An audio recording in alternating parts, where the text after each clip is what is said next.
Massive thank you as always to patrons Sarah Turner, Rebecca Johns and Justin Harper. And this week's random call out goes to patron John Dove. You can support us too at patreon.com. It's not just in your head, and or follow us on social media and help spread the word. In the mental health field, too often, we've made it seem as if it's just in your head. Just in your head. The landlord can hijack the rent by 20%. That impacts people's mental health. We can't have a profit-driven mental health care system if we want our people to be connected and healthy. Hello, this is Dr. Harriet Fraud here with Liam Tate, who has been our technological advisor and is now our equal in presenting this podcast.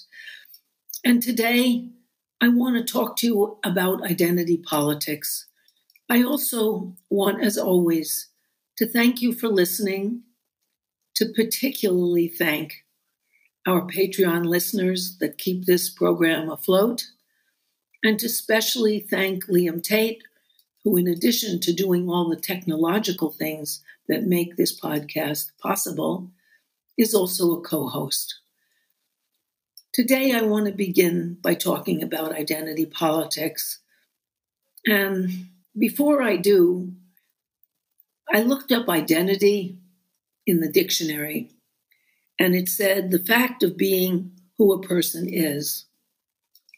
But identity politics, as the term is usually bandied about, focus on only one aspect of what our identity is, our identity as victims who have been discriminated against.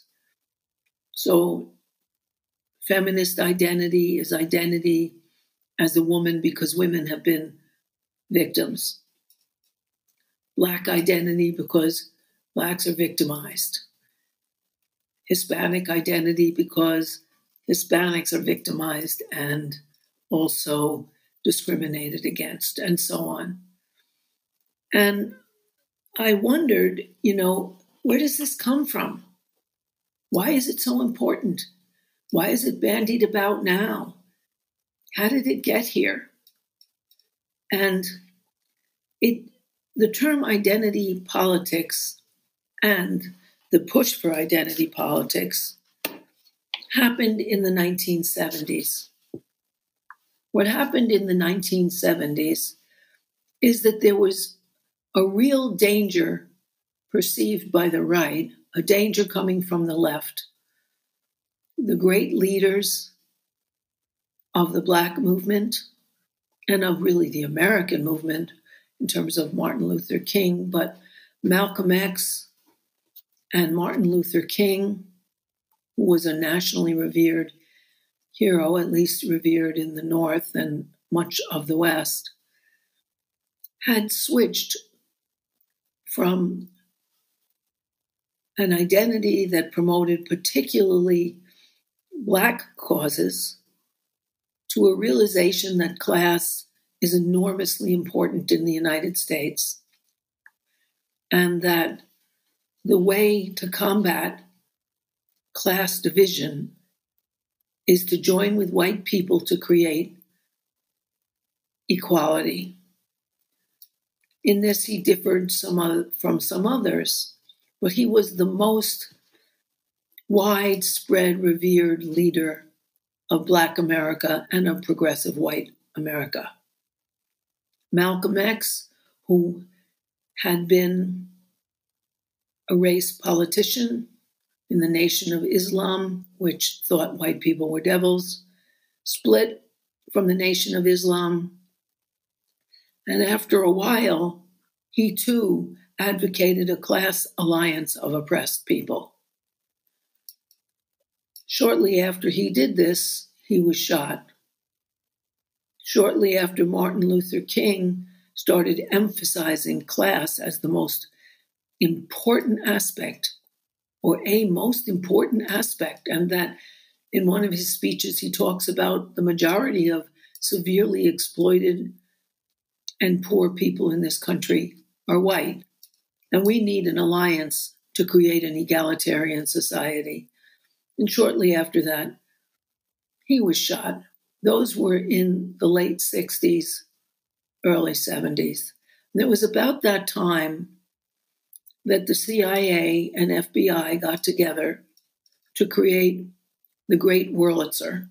It's written up in a book called The Great Wurlitzer, where the government poured hundreds of thousands of dollars into agents like Gloria Steinem, who was the agent that infiltrated the feminist movement very successfully, and several agents in the Black community. And their purpose was to create divisions in our society and prevent class unity. Gloria Steinem created a lot of money for feminism. She brought Ms. Magazine that had no ads, and as a feminist founder myself, we were so naive, we didn't think, when did she get the money? Nope. And her basic tenet was that women have to be free of men's oppression, that there was nothing systemic in this.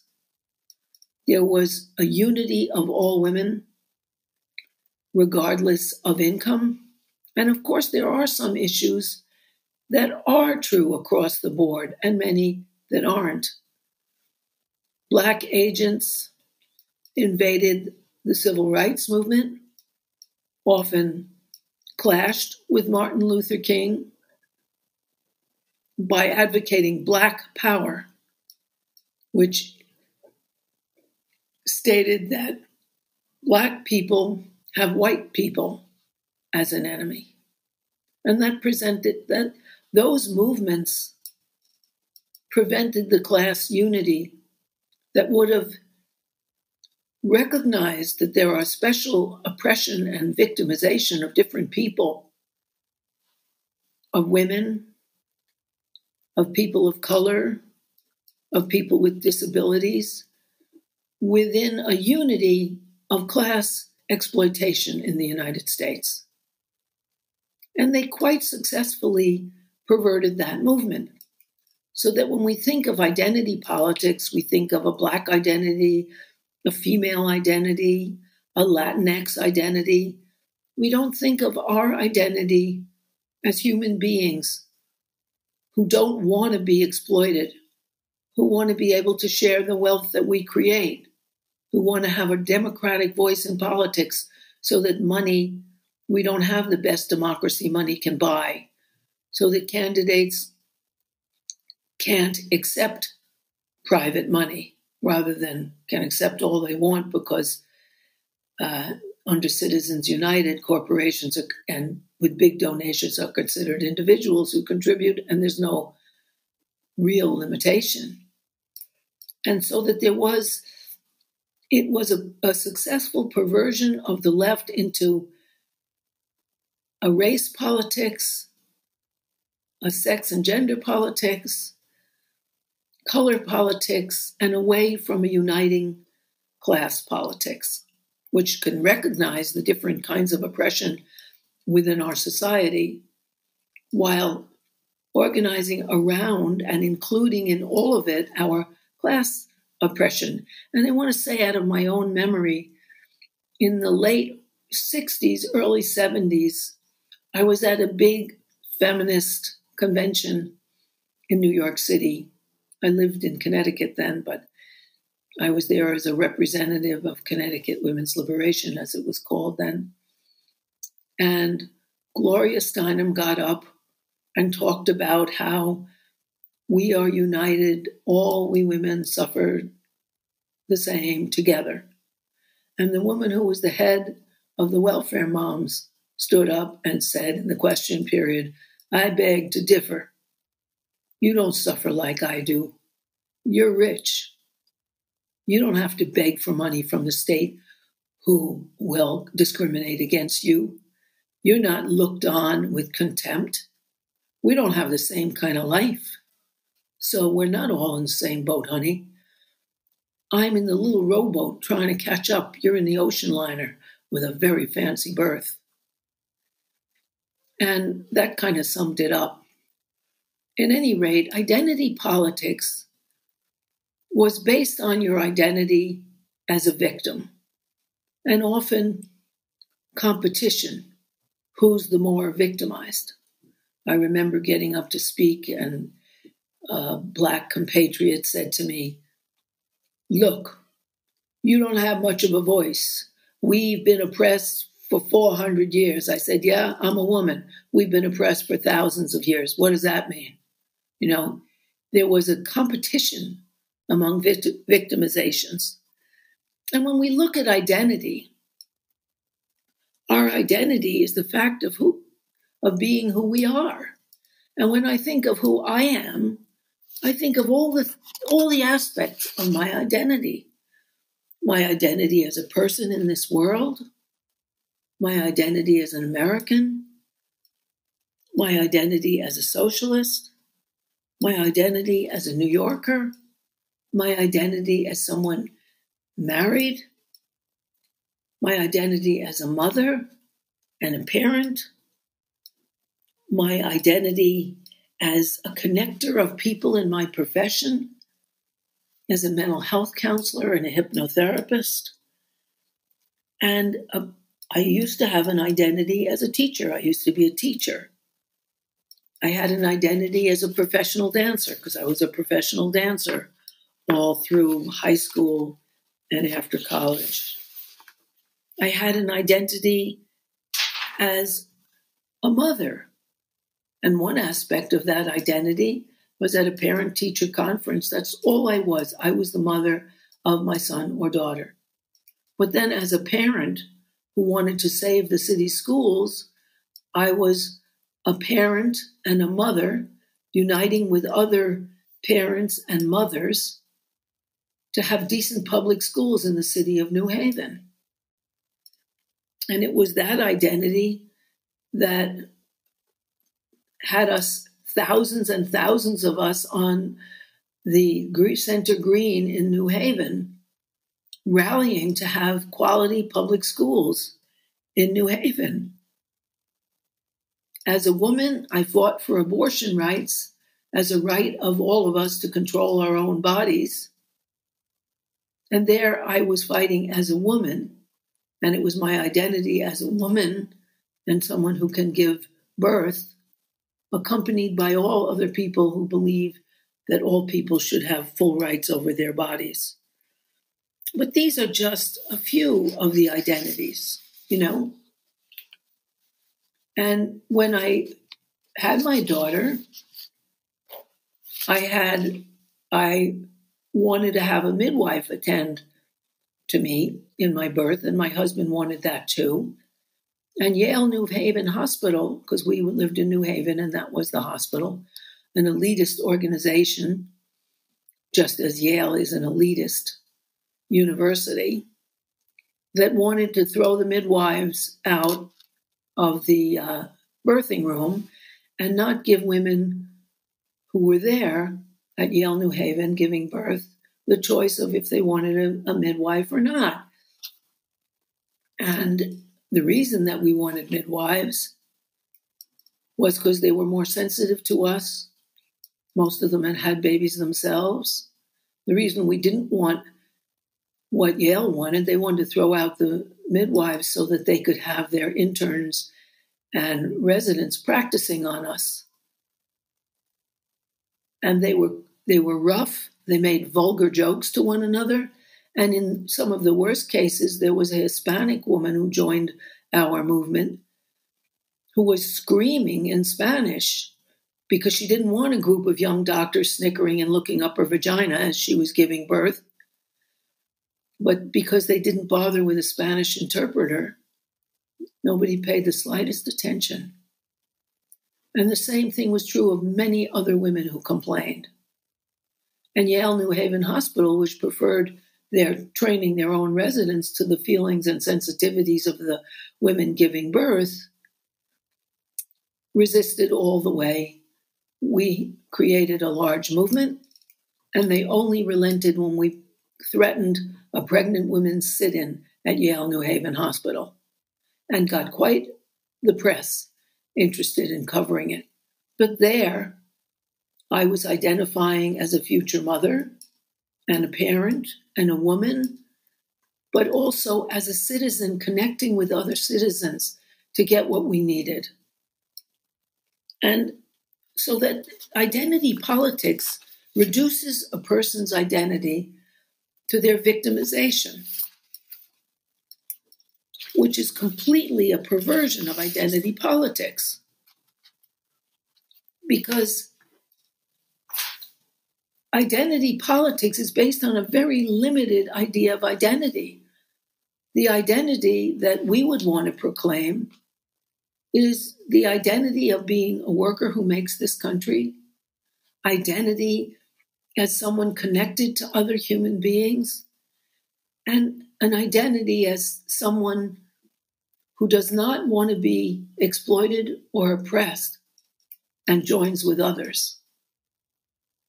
And that would lead to a kind of socialist movement of sharing the results of our work, in which we share the identity of rejecting all oppression and exploitation and recognizing the particular ways that particular groups are oppressed and championing their right to be full human beings in this society. That's very different from the identity politics espoused by the FBI and the CIA as Black power, as feminism with no class divisions. One of the things that Martin Luther King emphasized before he died, and he died defending and participating in the sanitation workers' strike, we should remember. We also should remember he got his start in politics when he was 26 and became the spokesperson for the bus boycott in Selma, Alabama, because people didn't want to ride on segregated buses and have people who were brown, light brown, or black, more black, less black, whatever, have to sit in the back of the bus. But he came to one of the things he said, he came to the idea is, in a way, a union is the best organization to integrate the United States because we're all working together. We all do the work. We don't share in the profit, and we need to.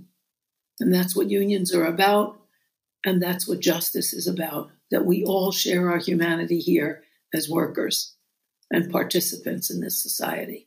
And so I think when we look at identity politics, we have to look at it with two lenses.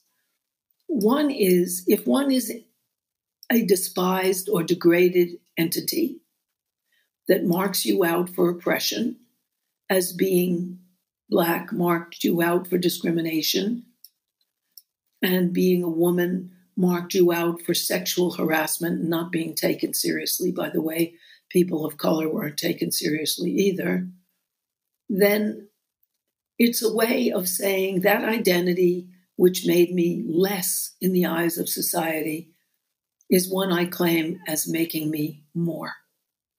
It's one I claim that says I am a full human being. There are slogans. There were early slogans in the women's movement. I am a shameless hussy, kind of buttons, things like that. Taking the insults that were heaped on us and turning them into attributes of which we were proud. That aspect of identity politics really is positive and could exist within a larger movement of recognizing that all exploited people who want an end to oppression need to band together.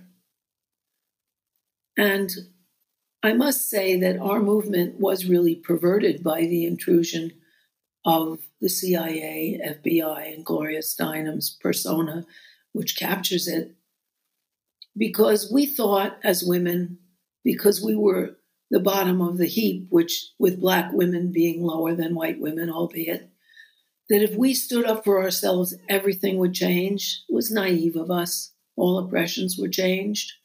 But we wanted equality and an end to exploitation for all. The early women's literature includes class. Whereas Gloria Steinem wanted equality for women within a system of grotesque inequality. We should have the same chance to be exploiters, the same chance to plan how to squeeze money for those beneath us, to make more for the board of directors and ourselves. That was not our vision. And that's something to watch out for in identity politics. To proudly claim the identity of who you are, but also identify with the mass of people who are exploited, who are not in the 700 billionaires in America who made over 400 billion during the pandemic, but including all those people whose lives were curtailed because we didn't shut the airports in America so that they could make more money.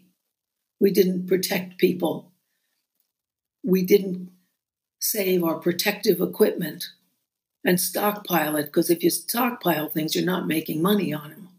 So the only thing that we stockpiled in America are weapons. And so that when the pandemic hit, it was denied because Trump didn't want to look bad because the economy would be hurt. In a responsible economy, you close down everything. Those countries that did well in the pandemic were New Zealand. The Socialist Labour Party totally dominates New Zealand. Jacinda Ardern, who got reelected recently with 72% of the vote, said to her citizens, "We are closing the airports, even though they have a big tourist industry. Anyone who comes back to New Zealand as a New Zealander from elsewhere has to quarantine for 14 days. No one should go out of their home unless it's absolutely necessary, and we're all in this together." And they trusted her. In China, where the epidemic of COVID broke out in Wuhan, they closed the airports. They built 11 hospitals for that city of, I think, about 13 million people. And they tracked, traced, and treated everybody. And because they are authoritarian, if you went out in a way that was irresponsible in a group or doing errands that were not needing all the people you were with, you were sent home, your doors were welded shut, and you were fed through the windows, so that they eliminated COVID in Wuhan. But in order to keep commerce running, we never closed our airports. We never forced a quarantine. We don't even force people to wear masks and get inoculated in any state in the union. Public employees don't have to be vaccinated. And in fact, in a state like Florida, where DeSantis, the governor, is very close to Trump, any city, town in Florida that mandates masks and vaccinations will be penalized, will be punished financially. And so the only real identity that isn't an identity that belongs with an identity as an exploited person in this society that needs justice for all of us is a white supremacist identity based on the color of your skin.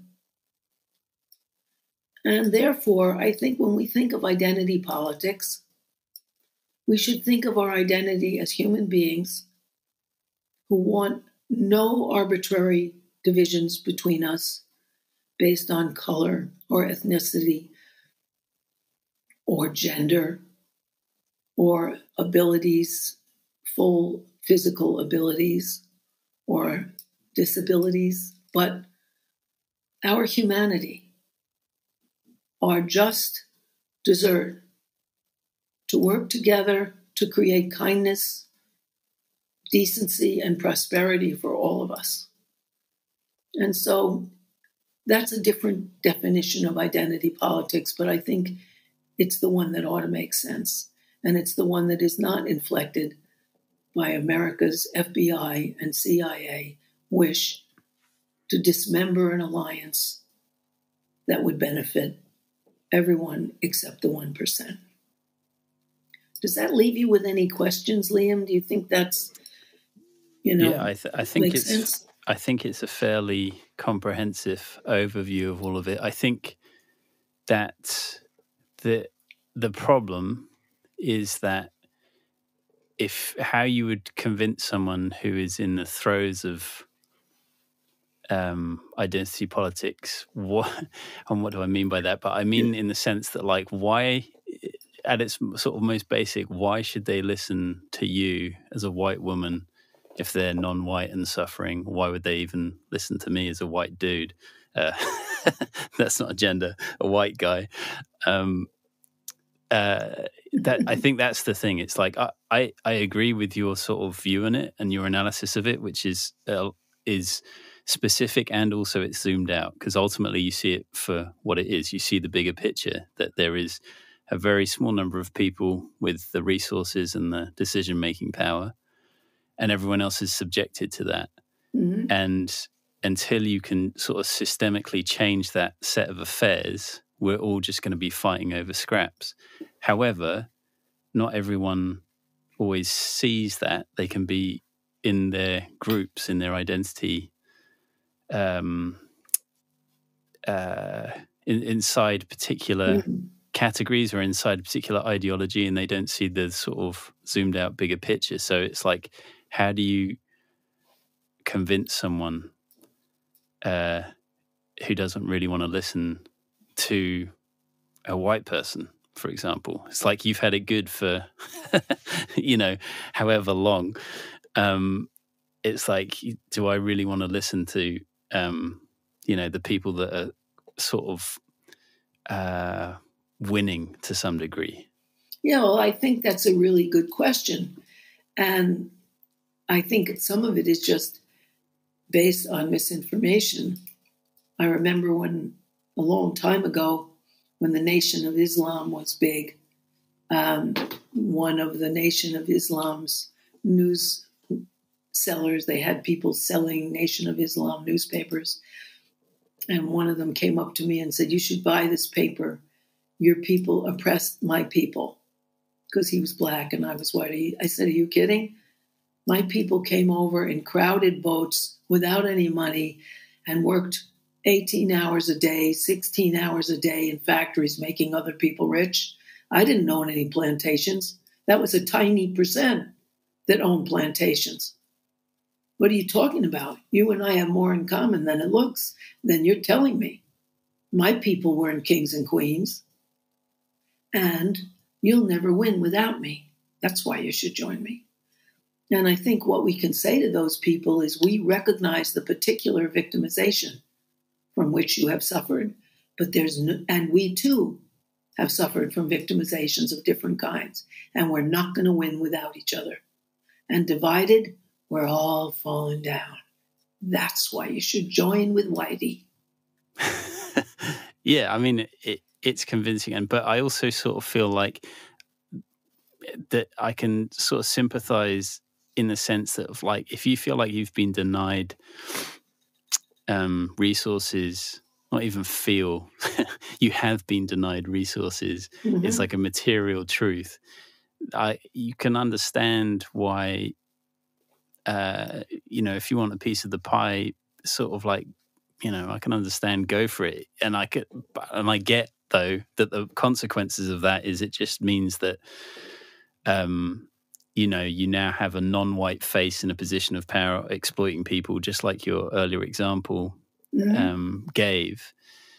And some people would trade that because it's material and real, for the abstraction of social justice that may be, hundreds of years off or something like that. So I can understand the impulse to want a piece of the pie. I think the thing is, even if you get that piece of the pie, it's like, well, nothing systemically changes, does it? All that happens is you've just replaced the ethnicity of the prison guard, as it were. Mm-hmm. Who who makes the pie? How is the pie distributed? Who gets the ingredients? Who are Yeah. the cooks? Like none of the just sort of taking the piss out of the pie analogy. Like none of the process of making the pie changes. It's just the person in charge does. Right. And that to its benefit, it does change culture to some degree. Like seeing non-white actors in films or non-white people in positions of power does have benefit, because it changes the scope of what's possible. However, what's possible is only allowed in the rules of the game of capitalism. Don't go beyond that. That's what you're allowed to do. So it's like, on one hand, it does sort of expand possibilities, but at the same time, it just limits them to the same old system. Yeah, and it also means that only those people of color or those women who have the money are going to get the opportunities. Also, if you have a united movement, that doesn't mean that united movement doesn't recognize the importance of inclusion of all people and the importance of the sting and stigma of victimization and stereotyping of different kinds of people. That can be recognized and fought. But it's like, if you say, okay, women have been subjugated to men, therefore we'll subjugate men, you're still in a system of subjugation. If you want to get rid of that system, right, not just alter the places a little bit, and everyone would be recognized. And if we looked at the history, let's say, of the United States, with the curriculum that was based on the recognition of the oppression, we'd look at what the settlers did to the Native Americans, the genocide, the first genocidal warfare with the measles and smallpox infected blankets. We'd also look at the fact that between a third and 2/3 of the people who came here came as indentured servants that had to serve other people for 7 years before they were freed. And if they tried to run away, they had to serve even more. They were slaves for that 7-year period. Or we could look at then slavery, which was a horrendous crime. And its stigma has been carried with the collusion of corrupt politicians who decided, okay, I'll go for the Southern vote and let them have segregation and stop Reconstruction and let the Klan riot again. That there have been, but these are all terrible, terrible things in our history that we'll mourn together. And we'll recognize the oppressions of all the different people who have been oppressed. Indentured women had to be married often. An indentured marriage where you had to serve a man, have sex with him, bear his children, then after 7 years you could go with nothing. Well, that was a form of slavery, certainly indenture, but it wasn't the same as being enslaved, and we have to recognize that. But we also have to recognize that all of us have been exploited together. Those people from Europe, those millions who were told that the streets were paved with gold and came to be exploited in American factories, working 12, 15 hours a day with the doors locked in case they wanted to escape, like the Triangle Shirtwaist Factory in 1911, where 174 people died because they locked the doors. They weren't careful about the lint in the air and a fire started, but they had locked the doors to keep people from escaping from work. And they had 3 of the 4 elevators were broken and the fire escapes were faulty. So 174 people, 143 being women, young women between the ages of 15 and 30, jumped to their deaths. These are all part of our history we don't learn about. And we're not exactly in the same boat, but we're all in the same fleet. And we've got to ride together. Because A, we'll lose, and B, we can recognize the particularities of each other's pain. And that should be recognized. What we won't have is revenge, by discriminating against some other group. Right. Yeah, it's the use of identity, like in the modern sense. Your perspective being that it's used in the context of sort of being a victim, and then it becomes about getting the your piece of the pie because you have victim status, and so you deserve this piece of the pie more than someone else. Rather than saying the pie is big enough for all of us, let's get out the people taking 20 pieces of the pie and leaving 4 for the rest of us. Sure. And I think that's and that's the sort of, I guess to summarize then, the positive version of identity, as you see it, and generally as I agree, is that you have a collective identity around sort of, I guess, social justice. Exploitation and oppression of people, and that you are part of that big identity. The analogy that the Panthers used to use in the early 70s, I guess it was if there's a pig upstream crapping in the stream, then what's the use of having the people at the bottom of the stream fight over whatever clean water there is? Get rid of the pig. We can all drink clean water. Yeah. And that, that's particularly true in the United States. It's such a rich country with 1 in 4 children with not enough to eat. I mean, it's crazy.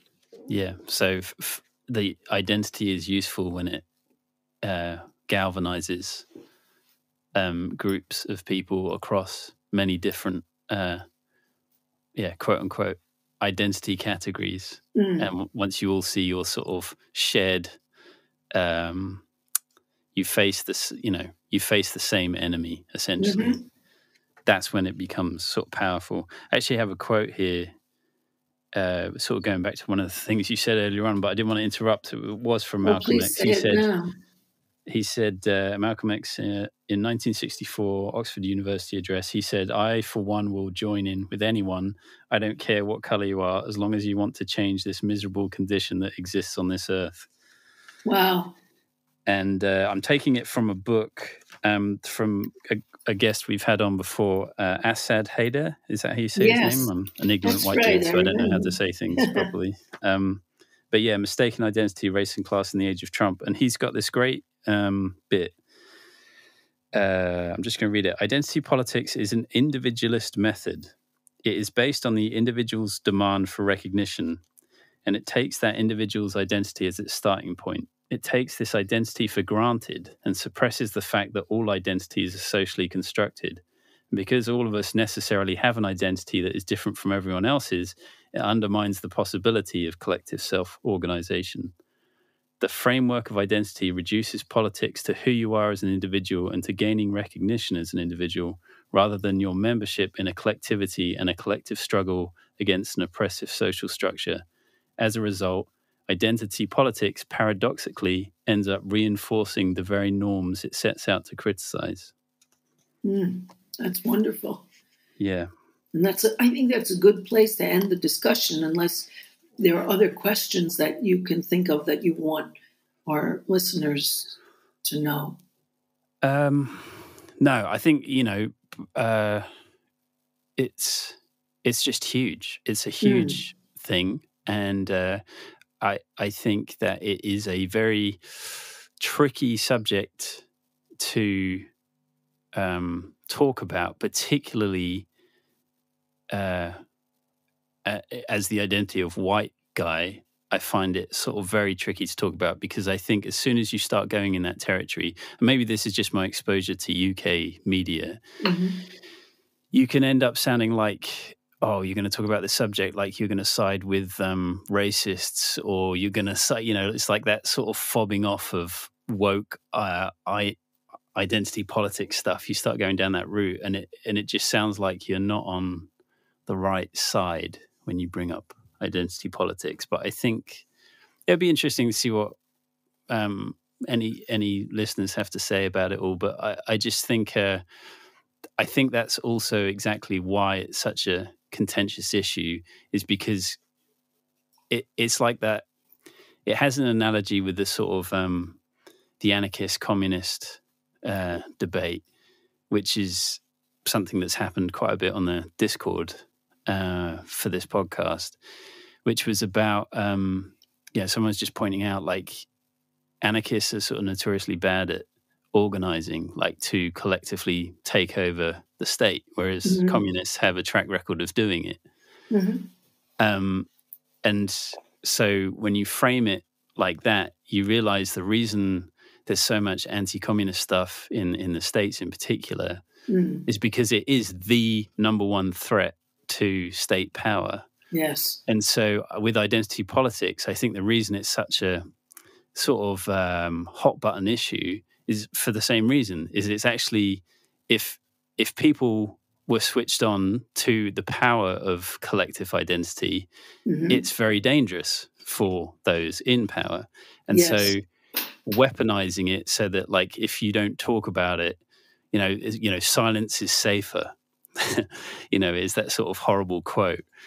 And that just makes sure everything falls apart. So I do think it is an important area of discussion, but I'm also aware that, like, I'm a white dude. So, like, maybe it's, as Bill Burr says, it's sort of time to shut up and listen, Well, I don't think so, because I think get you talking to. I don't think so, because look, as a white dude, you've been exploited since the get-go. It's not like you get all your wages. No. It's not like you didn't die in the mines and to make some mine owner rich. We've all been oppressed, and we've been oppressed differently. But we shouldn't let their hierarchies keep that from us, and we need to unite. You need white dudes in your movement. Also, in the United States, the mass of poor people are not black, they're white. They try to make poverty a race issue. It isn't. The mass of the poor people are white. The mass of people on welfare are white. And by making it a race thing, you take away the unity of people for a better world. And that's what, the poor people's marches and so on are about. Uniting together to stop the processes by which some people become obscenely rich and others can barely survive or not survive, And so I think as a white dude or as a white woman, there's some things I can't do really, but most of it I can. I remember a client of mine, I was really helping him with relationships. He's a black man. And he said, wow, you should write up what you told me. I said, I don't think a white lady writing about black relationships would go over right now. And he agreed. But as far as pushing on those things where we need each other, we have every right to push and be counted. And probably white dudes who were, before women en masse were employed, were the most exploited people around. And were killed in the great labor struggles in England as well as in the United States and in Ireland, too. So we can't take their attribution to us as the lofty winners. Like I said to that guy selling the Nation of Islam newspaper, are you kidding? It's not like my ancestors were plantation owners. My grandmother's mother, my great-grandmother, came here when she was 21. She was married to the rabbi of her village when she was 15. It was considered, and he was 70, it was considered an advantageous marriage because he was rich. And then she had 3 children, and he died by the time she was 19. And at about 20, she got together some of the money that his previous families and his previous children with his previous wife didn't take. and made her way across the ocean to work in a factory 15 hours a day to save enough money to bring her kids over. And, that was not the privileged existence of whatever factory she worked in. Mm. And when her kids were brought over, because there was no daycare, they had to be in an orphanage all day where they were very badly treated. So, what are we talking about? What privilege are we talking about? It's not, they set us up as white people have had all these advantages. No. It was beautifully illustrated to me by a black woman I was talking to about George Bush. She said, George Bush, rice pudding between the ears, that just shows if you're white, you can get anywhere. I said, no, it shows if you're white and if you're in a family of multi-billionaires who sent medications and sold them to Hitler during World War II. Doesn't matter. If you're in a family of billionaires, it doesn't matter if you have rice pudding instead of a brain. That's what we're talking about. You know, it's not that he was white that he was elected. No. And later Obama was elected. And during Obama's reign, since he decided to pay back the banks and not all the subprime mortgage buyers who were overwhelmingly black people lost more of their wealth than they had in the history of the United States. So, hello, Yeah. I thank all our listeners for listening. I hope you listen more, and I hope you send us your comments and write in if you want to. And I hope you suggest it to others if you find it useful. And thanks particularly to our Patreon members who are sustaining us financially, because we are in a capitalist society, in two of them, because Liam's in England, and need that money for sustenance. And thank you, Liam, for your technological expertise and your use of it, as well as your participation as a co-host. Yeah, no worries. It's not just in your head at gmail.com if you want to send any emails. Awesome. Bye-bye.